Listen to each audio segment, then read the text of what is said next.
Hello, and most welcome to Heidegger 1739 of the series. We will continue an article that we started in 1725. Wittgenstein on aspect blindness and meaning blindness by authors Ohad, Nachtomy and Andreas.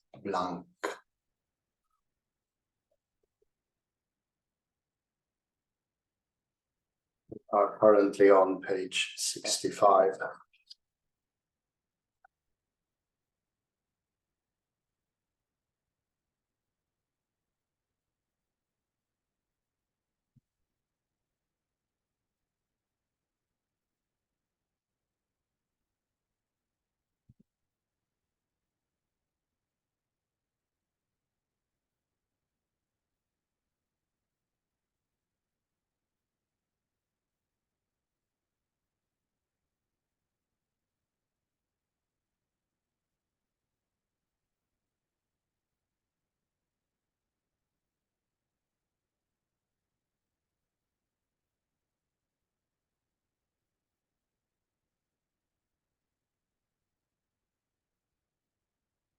We talked about the accompaniment of aspects of words, not a necessary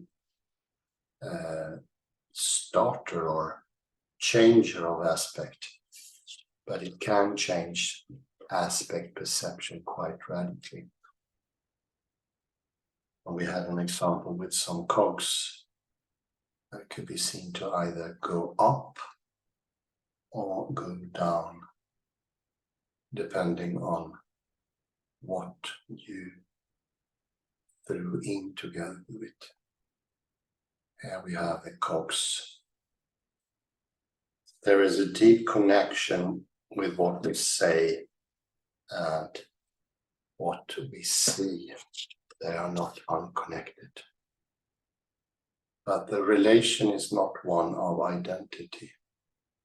It's rather of what Heidegger, Wittgenstein calls family resemblance. And as written here, my commands give you a context for the drawing. There is a deep connectivity between us and the world. The language game takes place in the life world. The life world is the tangled wholeness of language and world and us.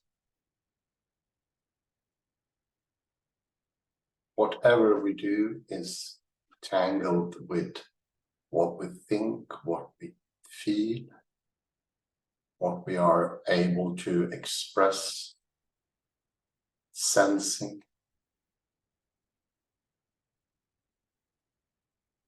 One could say it's all out there and all in there.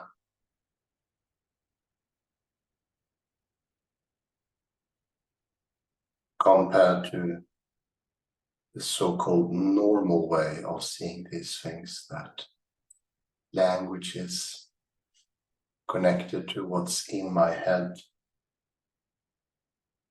and it has no relation to the outsideness.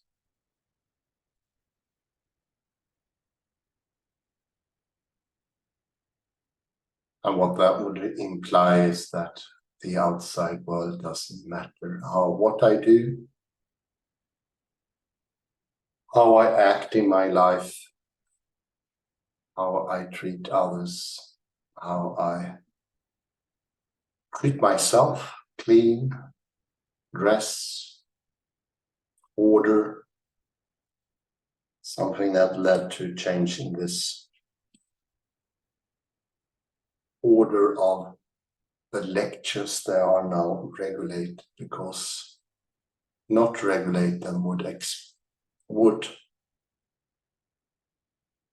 have effects on everything else in my and our life world.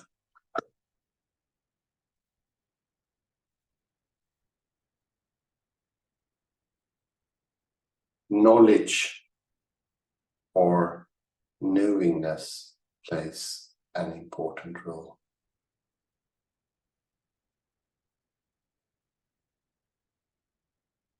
You would not be able to see the cogs were you not familiar with cogs previously.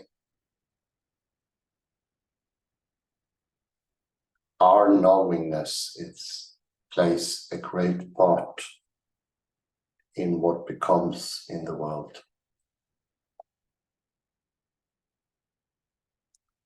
Something that we all already discussed when it comes to relational quantum physics in the minds of Carlo Rovelli.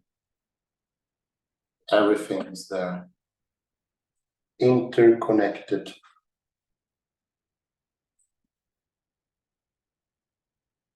deeply ingrained in each other.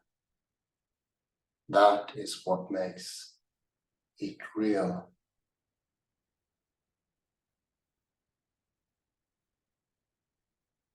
Realness doesn't come from something being outside and unconnected.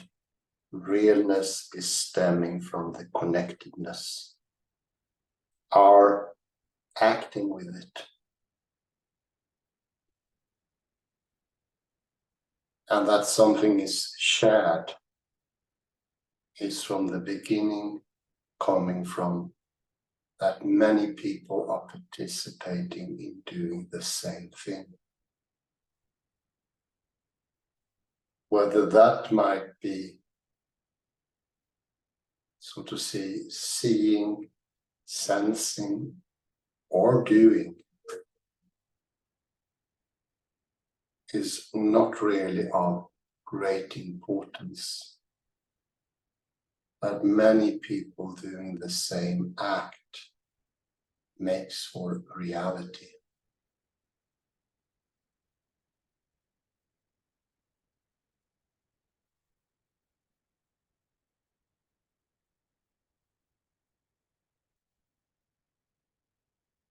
This is also aspect seeing, where we often can get lost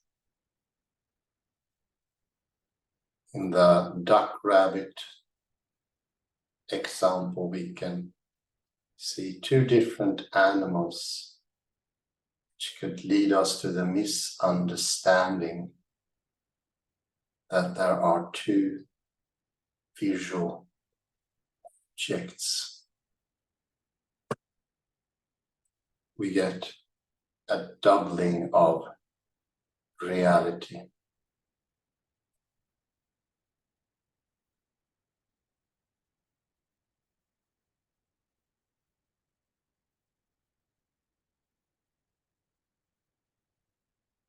If we make the seeing more than it is.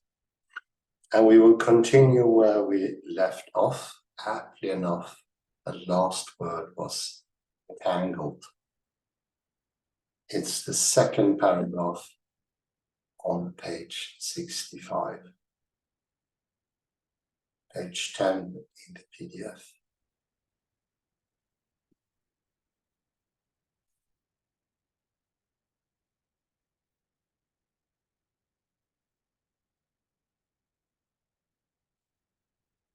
And we've been talking about tangle, which is this important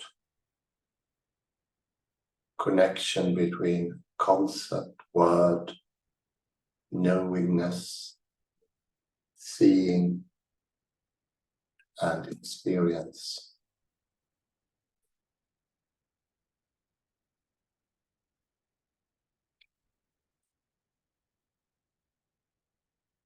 Now we're getting into what is tangled.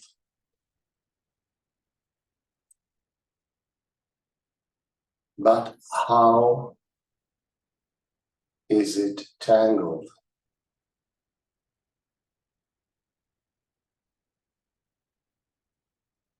Aspect change in examples like the duck rabbit would seem puzzling, partly because we do not realize that much of what we call seeing involves continuous aspect seeing.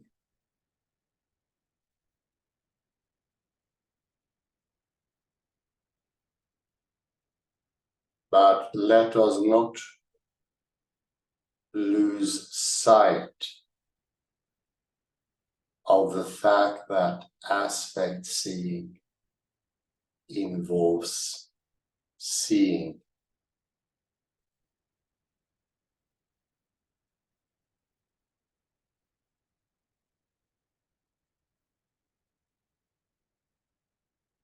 The aspect may change, while what we see, call it the image on the retina, if you like, remains the same.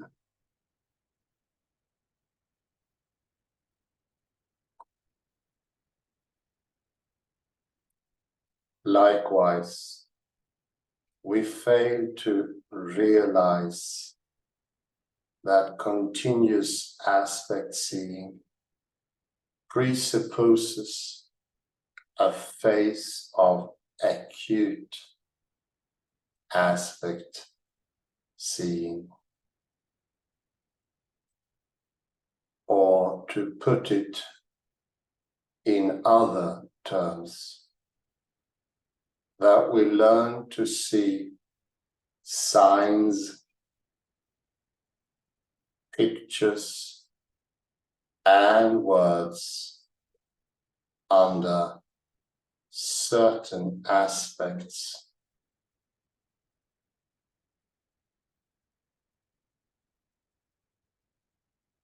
If you understand that much of our normal seeing involves continuous aspect seeing, we will not find aspect change so puzzling.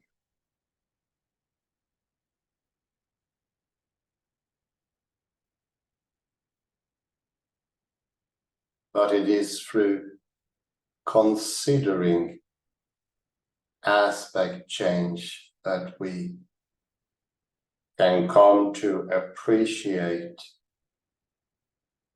the scope of ordinary and routine practice of continuous aspect seeing.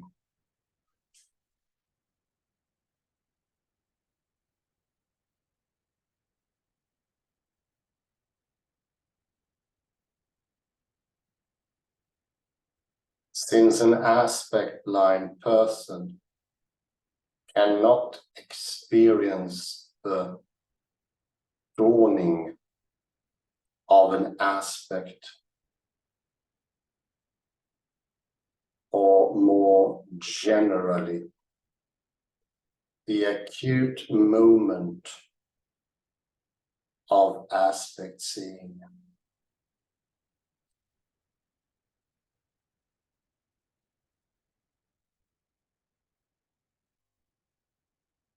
the words to see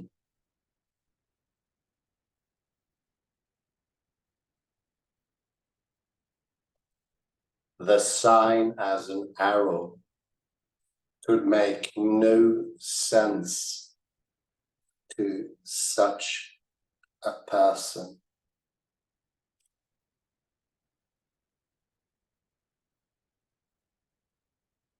For the same reason, commending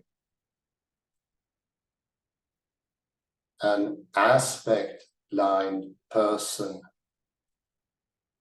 to see a sign as an arrow would be pointless.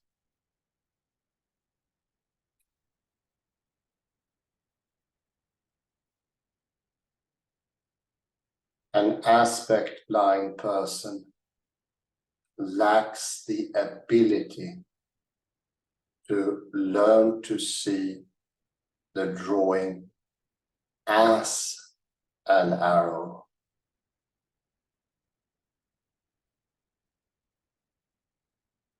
As the phrase aspect blind suggests, such a person lacks the capacity to see aspects and hence cannot change the way he sees a sign and see it as something else.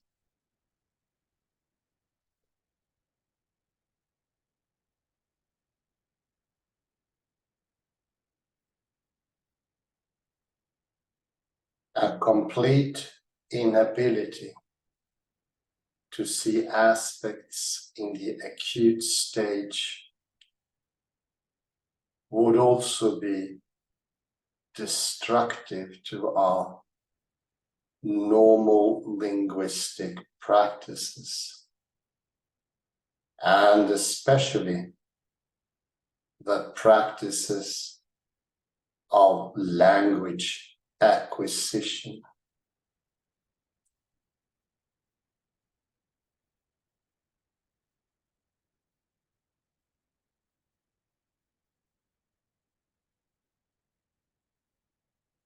In Wittgenstein's lectures on philosophical psychology, 1946 to 1947, he states that the meaning blind is lacking the experience of transition of aspects.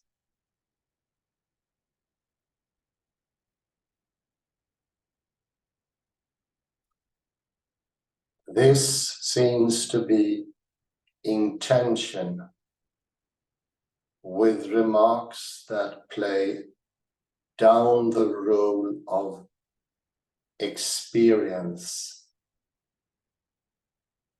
such as the following comments from a manuscript from 1933.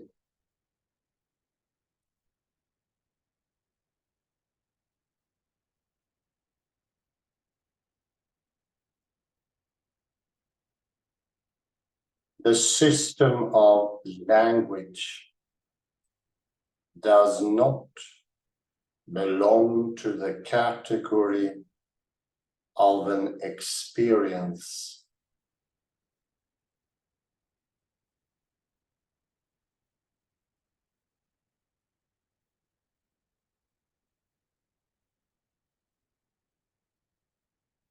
The typical experience in using a system is not the system.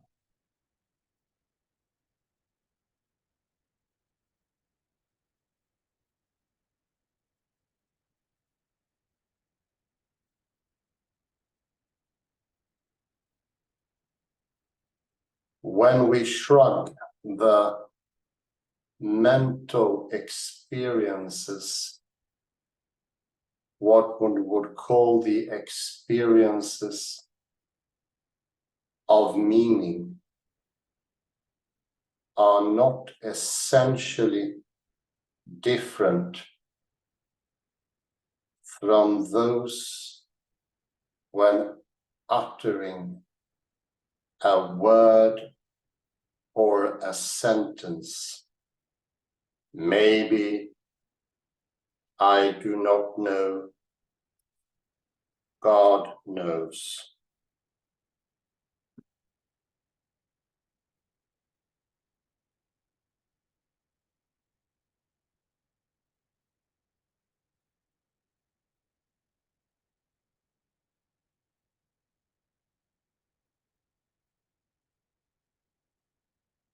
If an aspect blind person lacks only the experience of aspect change, perhaps she does not lack so much.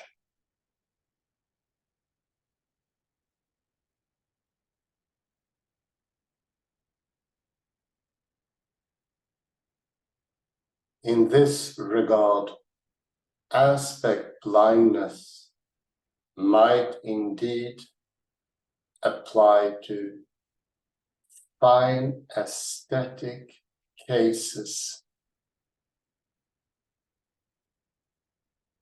But if an aspect blind person lacks the ability to perceive and note aspect change, regardless of what goes on in her mind at the time,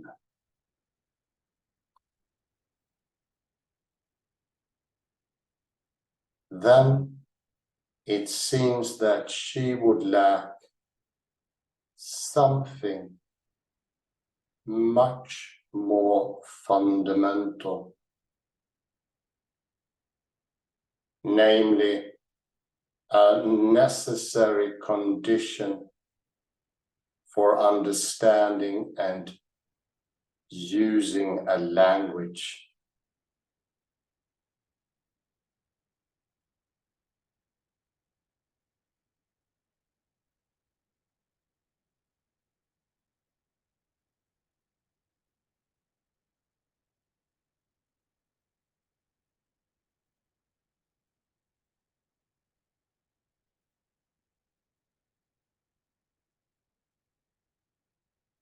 This is suggested in a curious analogy Wittgenstein draws between the coming of meaning into one's mind and a dream.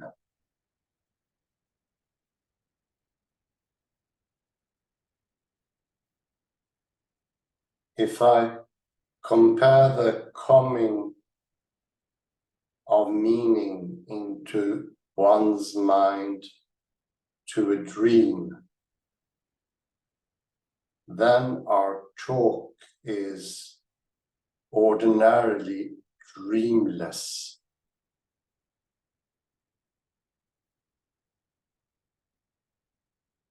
The meaning blind man would then be one who would always talk dreamlessly. Kalle, you can leave about 5 lines until you go up. That would be fine. Thank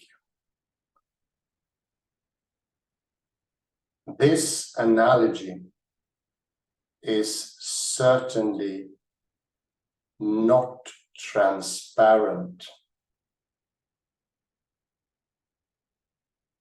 but on reading of this passage,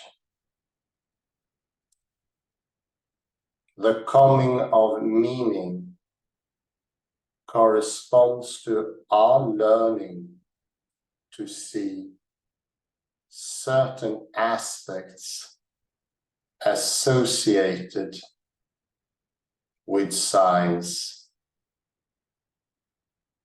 that is to our forming our ordinary ways of seeing, as in learning to see this as pointing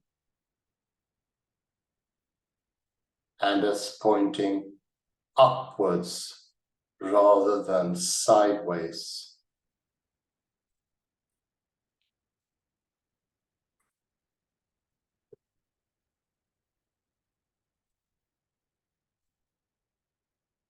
Now you can go the whole way up.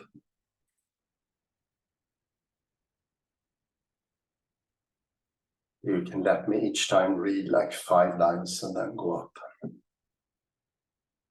Thank you. The coming of meaning means, however, pertains primarily to the acute moments of aspect seeing, exemplified by the dawning of an aspect.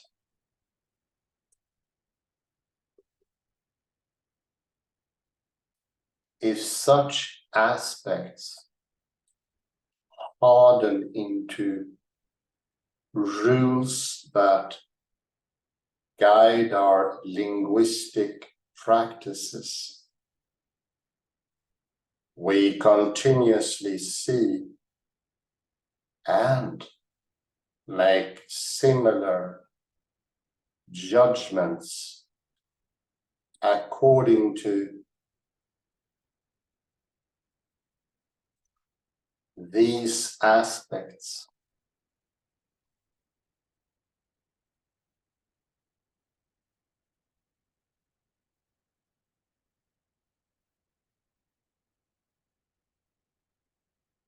Moreover, we learn to do so as a matter of course.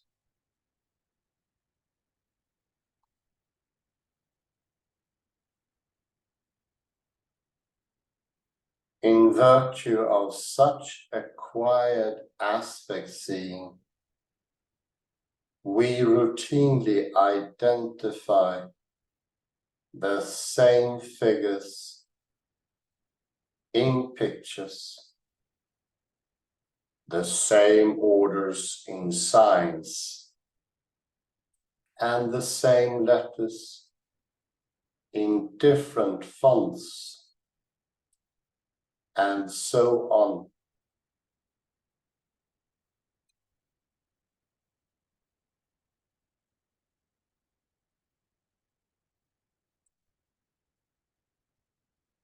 If a person is aspect blind, so that she cannot see different aspects,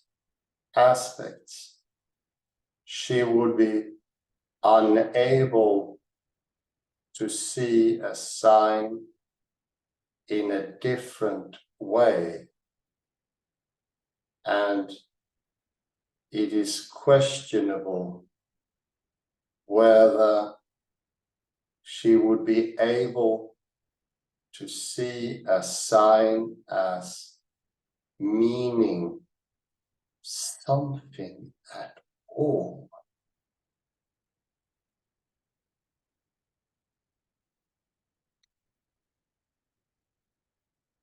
It makes sense, therefore, to call such a person meaning blind.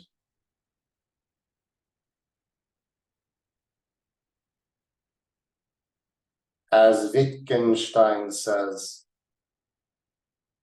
it will make no sense to tell him, you must try to see it as an arrow, and one won't be able to help him in that way.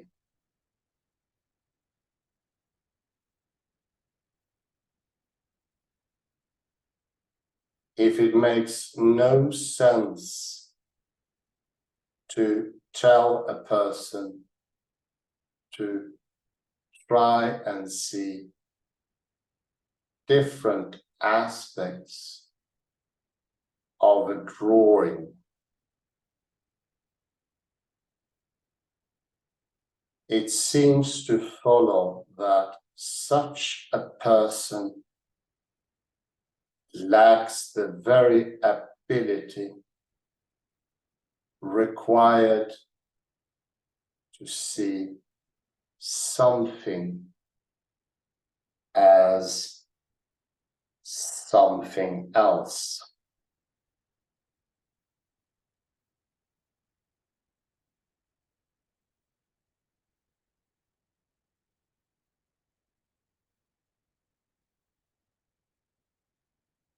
This severe case of aspect blindness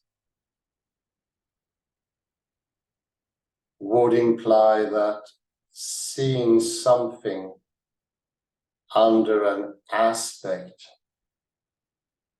by relating it to a different context does not apply to such a person.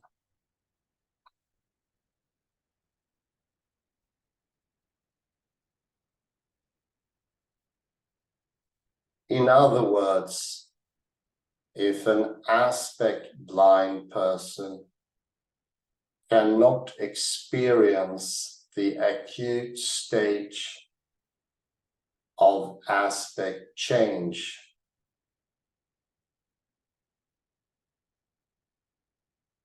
and thus cannot learn to see something under a certain aspect,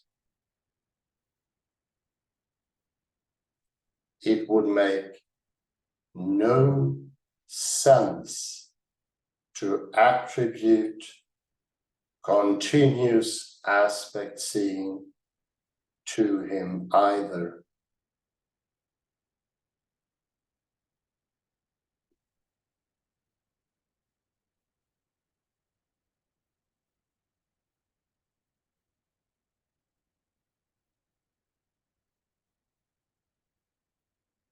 In fact, in such a severe case of aspect blindness, it would not make sense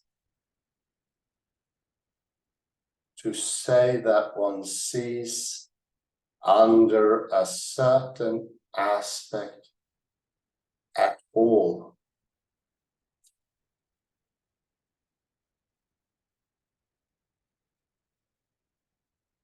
Furthermore, the implication seems to be that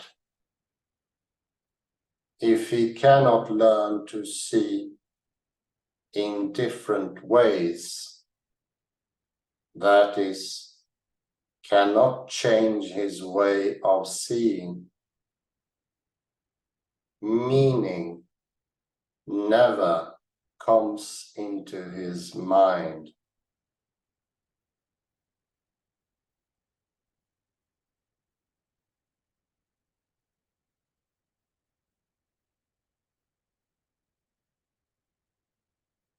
This reading provides a straightforward answer to the question why Wittgenstein calls such a person both aspect blind and meaning blind.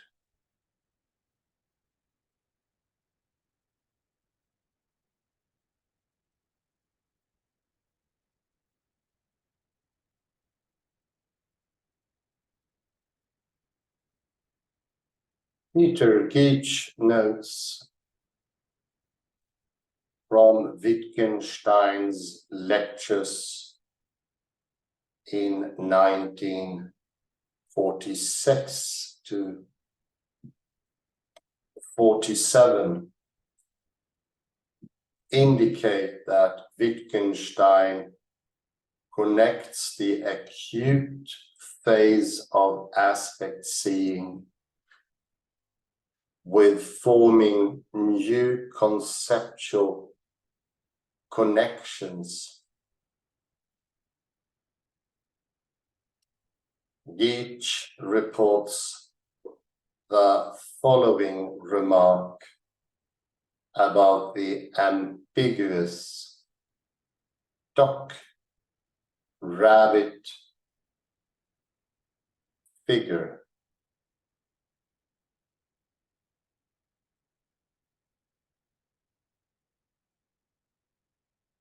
This is obviously a matter of meaning. It isn't that a real duck looks like X and a real rabbit like Y. And this changes from X to Y and back.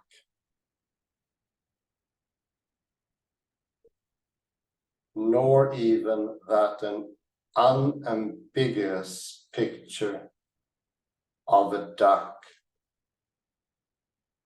looks like X and an unambiguous picture of a rabbit like Y. And this changes between X and Y.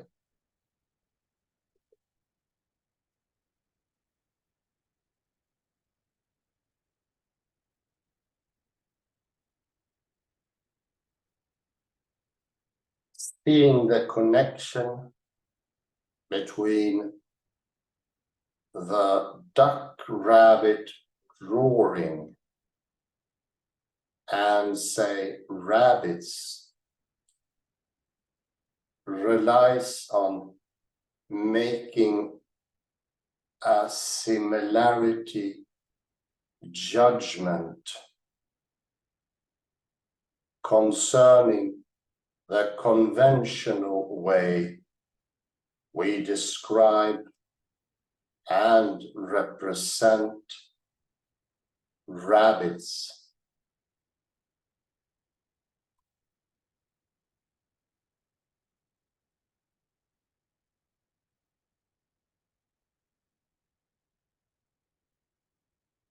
Seeing such an aspect indicates that the connection between the drawing and what it represents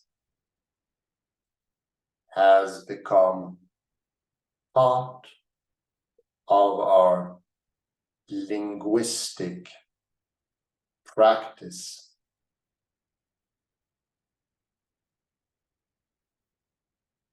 This is why Wittgenstein compares aspect seeing with understanding the meaning of a linguistic sign.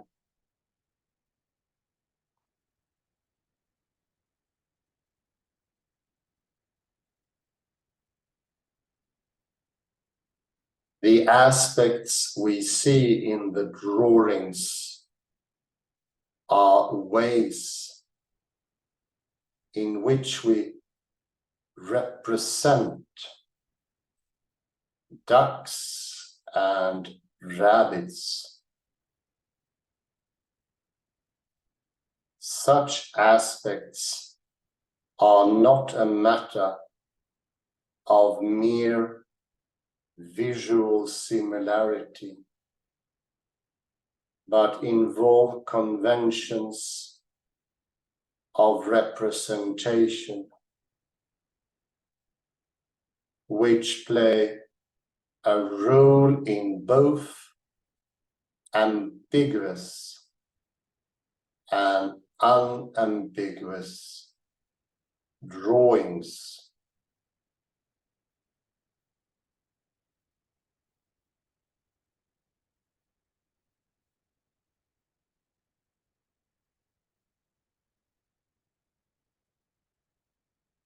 Another example Wittgenstein gives for showing that aspect seeing cannot come about without a conceptual explanation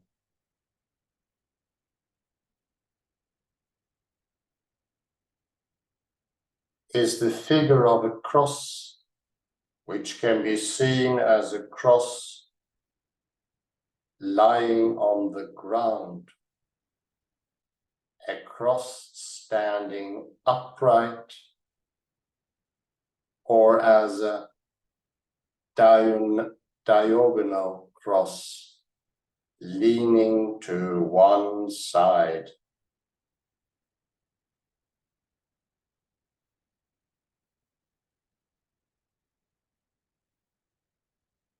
Wittgenstein emphasizes the role of concepts in aspect seeing in other remarks as well.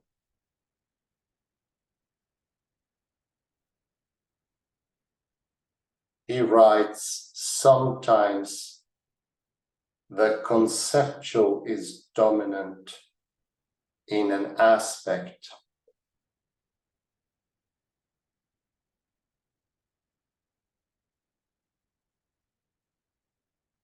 That is to say, sometimes the experience of an aspect can be expressed only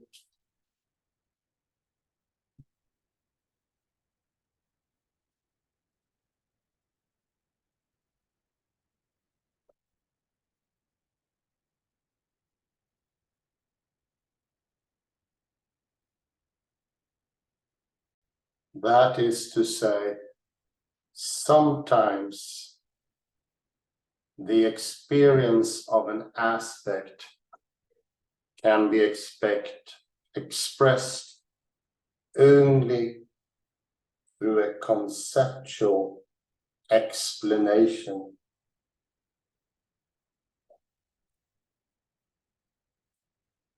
And this explanation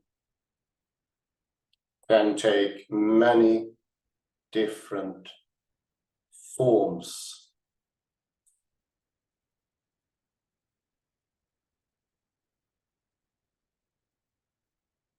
He also maintains that in cases when the conceptual element is dominant, aspect seeing is related to a question of the fixing of concepts.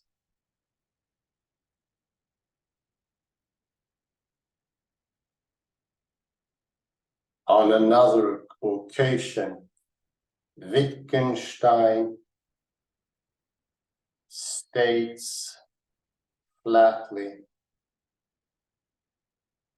there is no aspect which is not also a conception.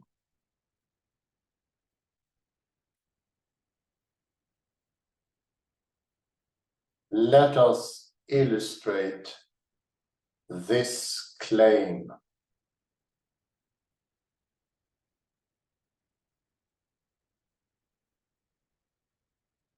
When we see an aspect, we are seeing something as something else. That is, this drawing as a triangle or as a wedge or as pointing to the right.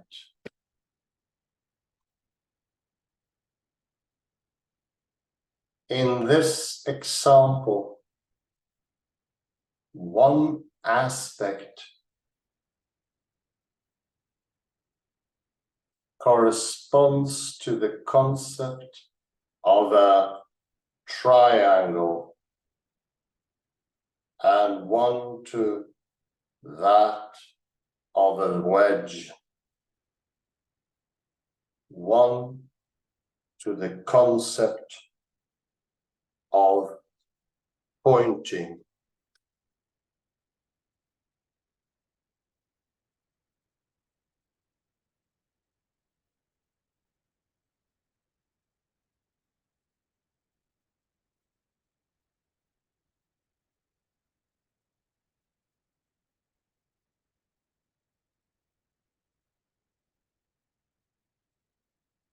Let us illustrate this claim. When we see an aspect, we are seeing something as something else. That is, this drawing as a triangle or as a wedge or as pointing to the right.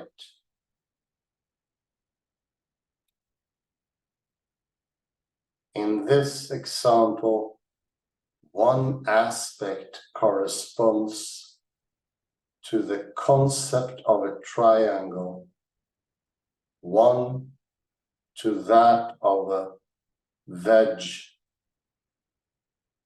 and one to the concept of pointing.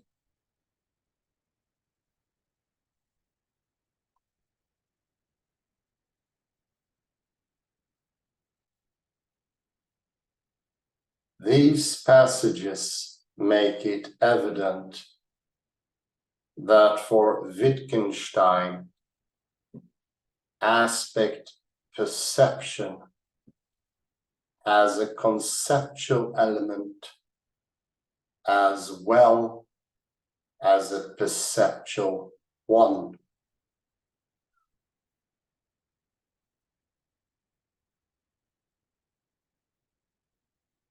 With the examples of aspect change, Wittgenstein shows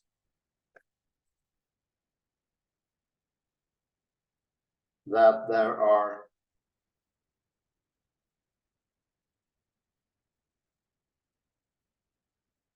there is more than one way of seeing a figure,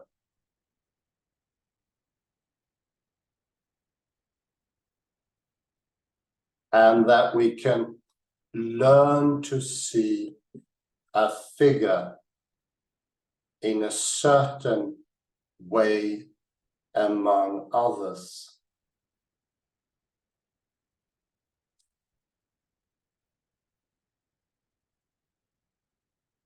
A way which is associated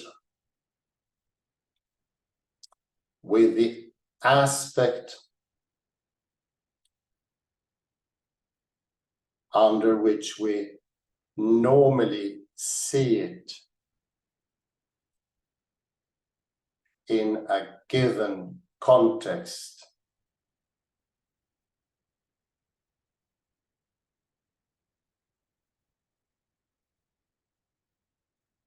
If so, much of our ways of seeing and hearing signs, drawings, and other linguistic characters and sounds could be acquired through the normal practices of language acquisition.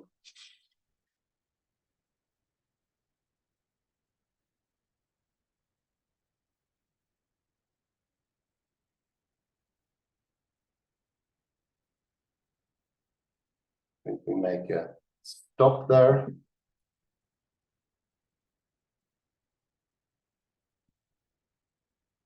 And the last words are normal practices of language acquisition.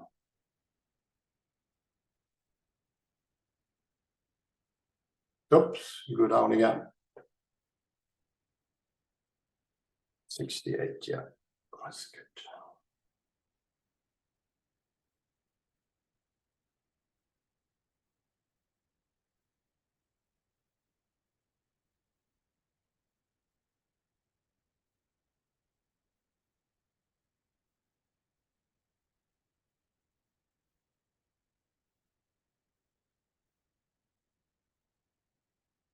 So we go back a little bit for some quotes.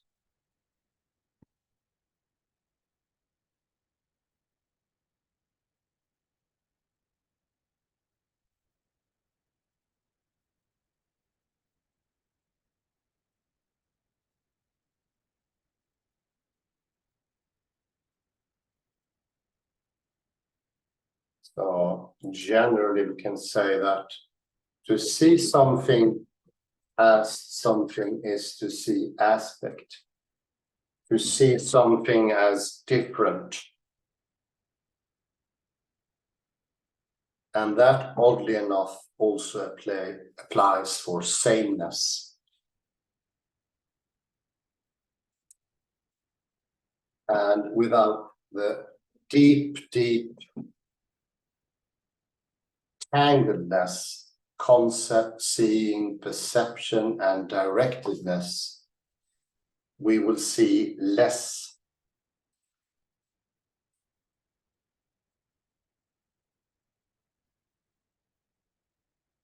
On page 66, we have some quotes.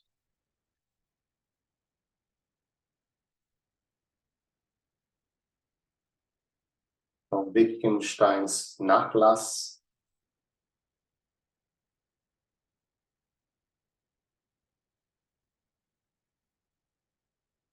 The last quote here, the last part of the quote from Wittgenstein's Nachlass 115:39. When we shrug the mental experiences, what one would call the experiences of meaning, are not essentially different from those when uttering a word or a sentence. Maybe, I don't know, God knows, etc. What we say and direct us, so to speak, our attitude towards makes for a different world.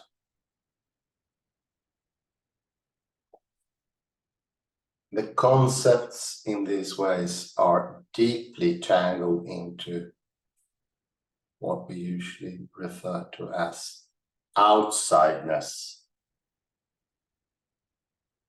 We don't have two separate realms here. Looking deeper into aspect seeing, we realize that separateness doesn't even make the slightest sense.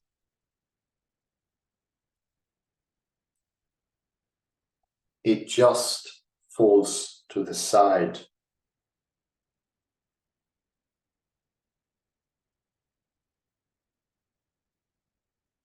And if we read further down,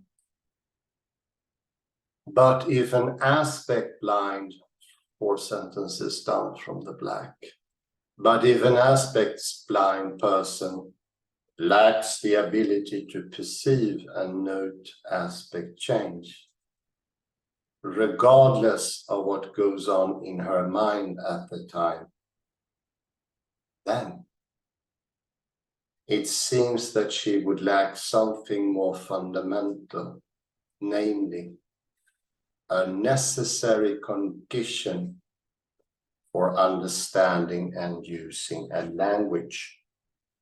So aspect blindness is pretty severe. Language and understanding will fall to the side completely.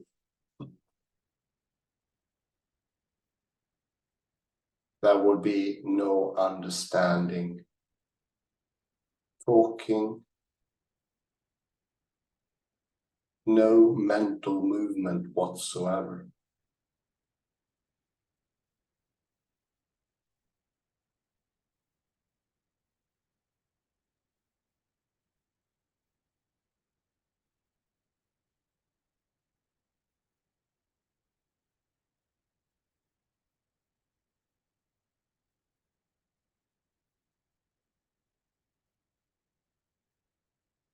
Further down, we have the little arrow and how we learn, as in learning, to see this arrow as pointing. It has been learned at a certain stage in our lives and as pointing upwards rather than sideways. So it's in the interactivity with the world that it comes to be pointing, not only with the word pointing. As of course, Saint Augustine would have it. No, it's in this deep entanglement between the words, the learner, and what is out there. And the coming of meaning that comes next here is for the acute moments of aspect seeing, that direct understanding that is on the foundation of an enormous mass of interactiveness.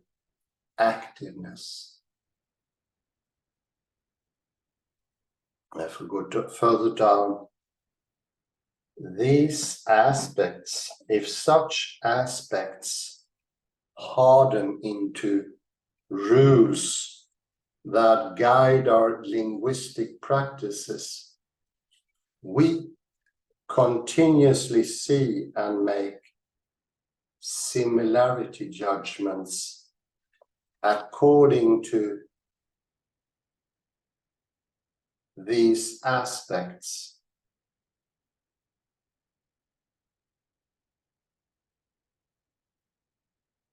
It becomes habituated. We become unaware of it. This is absolutely natural. It becomes a daily automatic habit that we in India cannot, strictly speaking, be aware of. This also goes to show why we are not think of aspects in daily life, that it is even something that disappears from vision. The reason is habits. that domineering repetition millions of times. But aspect is the most important ingredients in language and experience still. If you lack aspect, you lack everything. As the quote further down from Remarks of the Philosophy of Psychology 1344. Speaking of the meaning blind or aspect blind, it would make no sense to tell him, you must try to see it as an arrow, and one won't be able to help him in that way. So if there were meaning blind people, we could never help them to see this as an arrow, no matter how forceful we try to explain. Nothing would change it. And this example is to show extra how utterly important aspect is.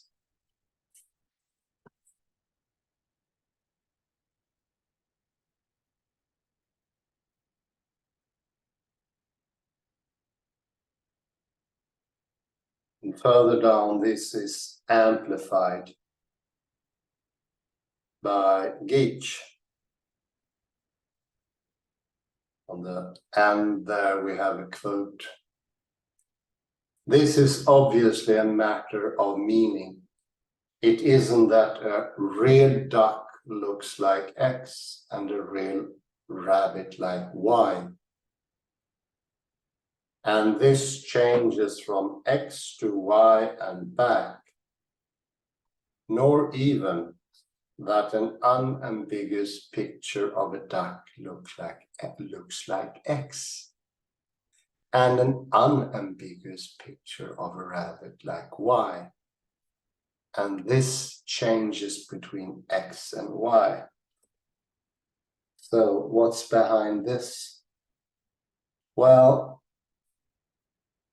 the very idea that we perceive something on the outside and that it comes into our black boxes of heads. No, it's the aspect change that is important. And in some ways, that is the whole world. Even what we, according to our intuitions, would not think is there, and that is sameness and similarity. For sameness to be aspect is absolutely important. And do not make the mistake to think for yourself that we see it in the same way or we have the same aspect. It's the change that is sameness.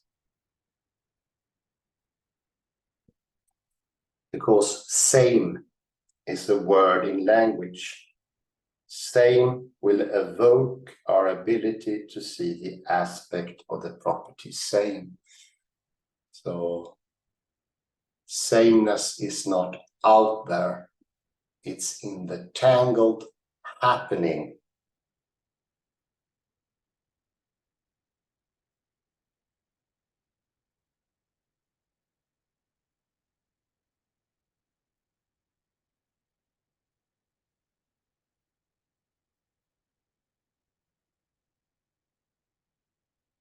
We go to 68.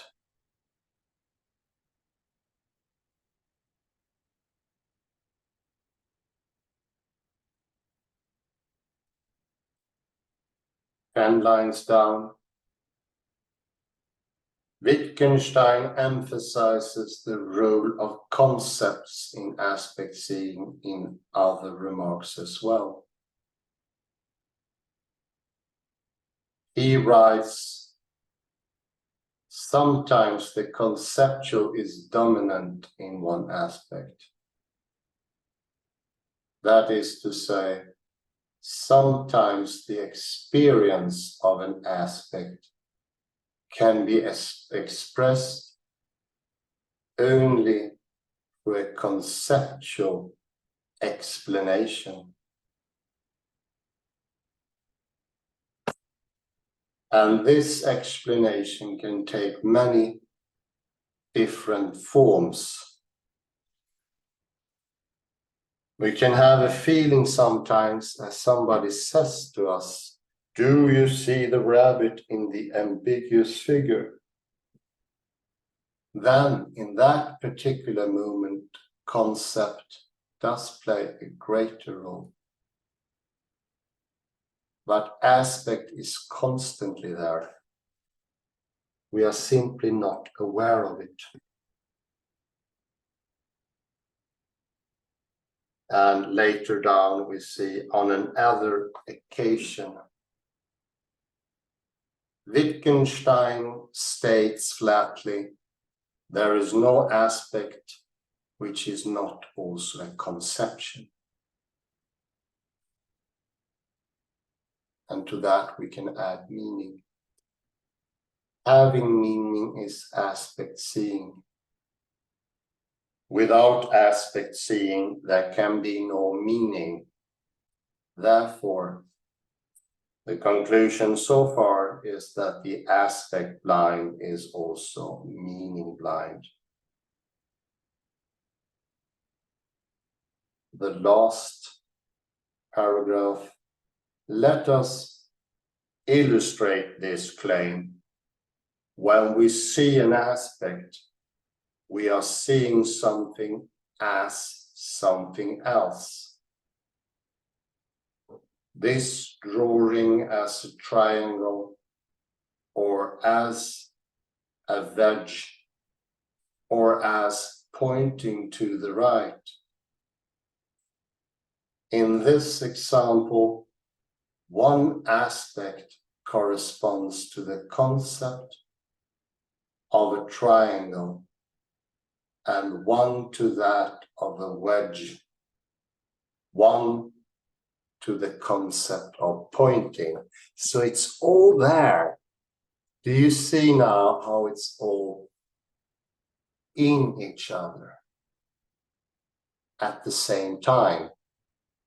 The triangle, the pointing, the concept, nothing is outside. Barbara Tversky started this interest in mind for these things, but now it's shown even clearer how pointing, what we do, is what we experience. A person that slouch will experience differently. And sameness is a sense of aspect, because same is a word in the language, not something out there. Kalle, you join.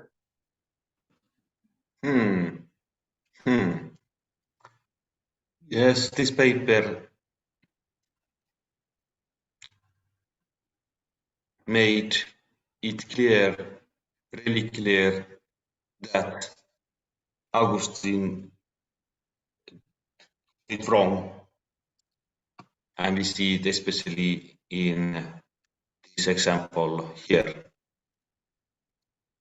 And the key word on this page 66 is the word learning. Because we have to learn. If you stand there and point with your hand, you have to learn that this pointing, you need to learn that this, this, if you stand there with your index, that you actually, the index itself, your finger is not the main point, but the thing that you point at is significant. So that is the most important thing, that is a learning process. But the finger itself is also important in one way, because everything is entangled. So let's say you are driving a car and you see a sign there saying danger, the road is slippery. Of course, it's not the sign itself that is so important, but the road. But still, the sign is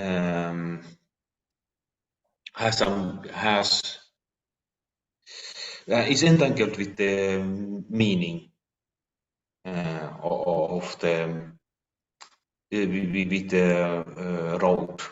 It's not that you can exclude it. No, we cannot make it separate from the road, the driving, where we want to go, human life, and so forth. And I imagine that you still have the sign, the road is slippery, but say it's summer, it's very, you have summer since 2 months, no ice since 2 months, that sign will make you smile instead. Because oh, yes, indeed. You see it absolutely in the sign, somebody, the traffic, the responsible for the roads have not updated information. So the sign itself in this case can be more meaningful than the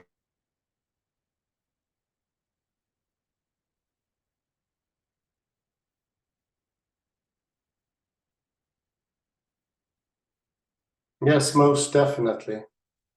More meanings. To have one meaning is also, so to speak, one concept that means one meaning, but it can have several aspects. So it's similar to the use of same. Sameness is not something out there. Identity is not something out there.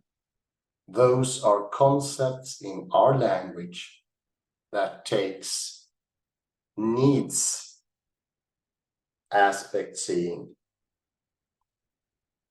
And without aspect seeing, they simply won't work.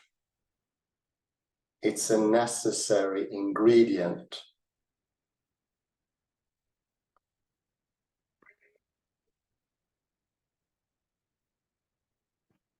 sorry for the break.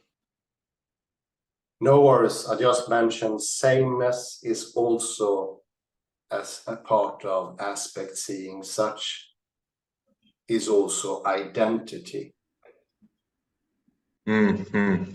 We usually think identity is somewhere out there, and sameness is something that is out there and shared. But it's part of the language game, and it's a specific aspect. A meaning blind person would fail to see that. And so did Augustine, although he was obviously not meaning blind. Let me put it otherwise. Carl Rovelli said that quantum physics is not a dance for two, but for three. So what did he mean with this? So you see an electron is red.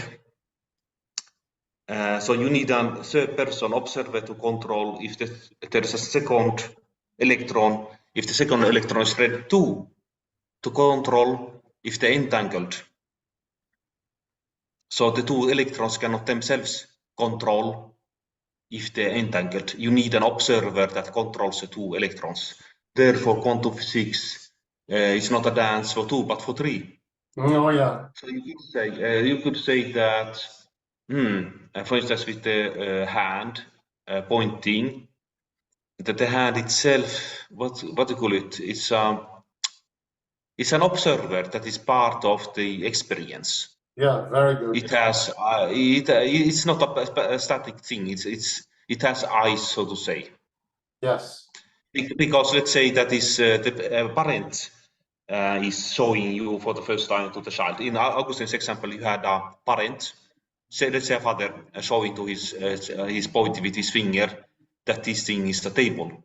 In this case, the father had already in the let's say 1 week earlier, he had already showed that this sign with my pointing, this means that it doesn't mean anything in itself, but it indicates the thing that I'm pointing at, the direction. Indeed. Paul Indeed, Johnston. let's not forget, it's in this example, it's easy to forget about the father himself. He's the, let's say that, could we say perhaps, I don't know if the third person, but you need, let's say that you have the table, you have the child and the father. You had really three things in this game. Let me put in one thing there, Kalle. Paul Johnston called that corollary.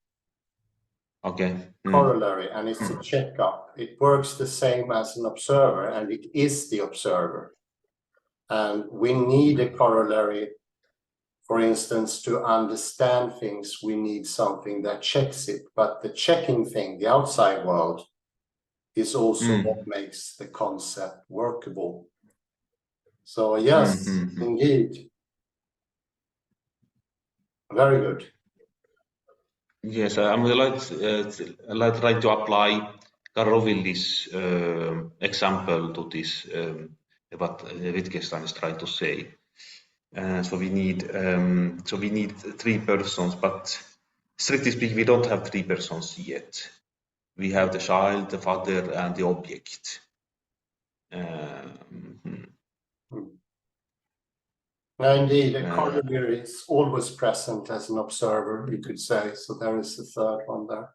It's a way of seeing it, I would say. If we want to put so the father is actually is the godlike figure in this case, because he's the one who teaches. He says this is the table, and his finger is doing the act, and the child is only looking. He's learning this act that this thing means table. And the father controls. So you have three objects in this case. So the child exclaims perhaps table, and in front of him he has a table, and the father perhaps says, correct. So you have this third person there. So everything is entangled. So in this case, if we apply this to the traffic road thing, so the traffic road, the traffic sign represents the state, which is actually the outside observer. Because if the driver doesn't follow the rules, he will get a fine. The driver will get a fine. Yeah. So in this case, the rules are constantly present as the corollary. So they are always there. They're not situated in space nor in language. They're everywhere, so to speak. But we need to end there if we're going to get a little bit more. I say thank you very much, Kalle Lundahl. Thank you everyone for listening in, and have a very pleasant day, afternoon, or evening, wherever you are. Bye-bye for now.